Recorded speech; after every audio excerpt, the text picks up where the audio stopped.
Pen tool select ചെയ്യാം. ഈ pen tool select ചെയ്യുമ്പോൾ നമ്മൾ ലാസോ ടൂൾ സെലക്ട് ചെയ്തതുപോലെയുള്ള ഒരു എഫക്റ്റാണ്. ഗ്രാഫിക് ഡിസൈനിങ്ങിന് വേണ്ടിയിട്ടൊക്കെയാണ് ഇത് ഉപയോഗിക്കുന്നത്. പെൻ ടൂൾ എടുക്കുമ്പോൾ പോയിൻ്റ് ബൈ പോയിൻ്റ് ആയിട്ട് നമുക്ക് സെലക്ട് ചെയ്യാം. അപ്പോൾ അത് ഓട്ടോമാറ്റിക്കായിട്ട് ജോയിൻ ചെയ്യുന്നതാണ്. പാത്ത് സെലക്ഷൻ ടൂൾ എന്ന് പറയുന്നത്, ഇവിടെ പാത്ത് സെലക്ഷൻ ടൂൾ അതിൻ്റെ ഷോർട്ട് കട്ടാണ് എ. ഡയറക്ഷൻ സെലക്ഷൻ ടൂളൊക്കെ ഉണ്ട്. ഇത് പെൻ ടൂൾ ഉപയോഗിച്ച് വരയ്ക്കുന്ന കർവുകളെ പാത്ത് എന്നാണ് പറയുന്നത്. ഈ പാത്തിനെ സെലക്ട് ചെയ്യുന്നതിന് മൂവ് ചെയ്യിപ്പിക്കുന്നതിന് ഉപയോഗിക്കുന്ന ടൂളാണ് path selection tool. Pen tool ഉപയോഗിച്ച് വരയ്ക്കുന്ന കർവുകളെയാണ് പാത്ത് എന്ന് പറയുന്നത്. ഈ പാത്തിനെ സെലക്ട് ചെയ്യുന്നതിന് മൂവ് ചെയ്യിക്കുന്നതിനുമൊക്കെ ഈ പാത്ത് സെലക്ഷൻ ടൂൾ ഉപയോഗിക്കുന്നു.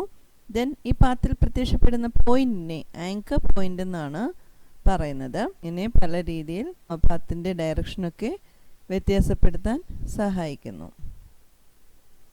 റെക്റ്റാങ്കിൾ ടൂൾ, ഇവിടെ നമുക്ക് ആവശ്യമുള്ള റെക്റ്റാങ്കിൾ ടൂൾ വരയ്ക്കാം. Rounded rectangle, ellipse tool, polygon tool, line tool, custom shape tool, ഇതിലേത് വേണമെങ്കിലും നമുക്ക് സെലക്ട് ചെയ്യാം. കസ്റ്റം ഷേപ്പ് ടൂൾ ഒന്ന് നോക്കാം. ഷേപ്പിൽ നമുക്ക് ഈ ഷേപ്പ് എന്നുള്ളത് സെലക്ട് ചെയ്ത് കഴിഞ്ഞാൽ നമുക്ക് വേണ്ടുന്ന സെലക്ഷനൊക്കെ കിട്ടുന്നതാണ്. ഷേപ്സ് സെലക്ട് ചെയ്യാം, കളർ സെലക്ട് ചെയ്യാം, ഓക്കെ കൊടുക്കാം. ദെൻ നമുക്കത് വരയ്ക്കാം. ദെൻ അടുത്തായിട്ട് എറേസർ ടൂളാണ്. എറേസ് ചെയ്യണമെന്നുണ്ടെങ്കിൽ നമുക്ക് ഈ ടൂൾ ക്ലിക്ക് ചെയ്താൽ മതിയാകും. ഇത് പെയിൻറ്റ് ബക്കറ്റ് ടൂളാണ്. അതിൻ്റെ ഷോർട്ട് കട്ട് കീ ആണ് ജി. കളർ ഫില്ല് ചെയ്യാൻ വേണ്ടിയിട്ടാണ് ഉപയോഗിക്കുന്നത്. കളർ സെലക്ട് ചെയ്തു, ഓക്കെ കൊടുത്തു. ദെൻ നമുക്ക് ഈ ഒരു കണ്ണിൻ്റെ അവിടെ ഇത് അപ്ലൈ ചെയ്യുകയാണെങ്കിൽ ഇവിടെ നമുക്ക് ഒന്ന് അപ്ലൈ ചെയ്യാം. ഈ ഒരു ഇമേജ് കണ്ണിൻ്റെ അവിടെ നമ്മൾ അപ്ലൈ ചെയ്തു. ലാസർ ടൂൾ സെലക്ട് ചെയ്തിട്ട് ഒന്ന് ഡ്രോ ചെയ്യാം.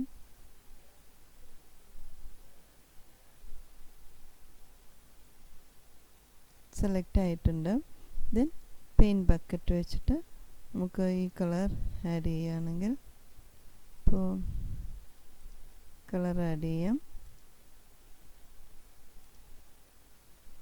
അപ്പം ഇങ്ങനെയൊക്കെ നമുക്ക് ആഡ് ചെയ്യാൻ സാധിക്കും.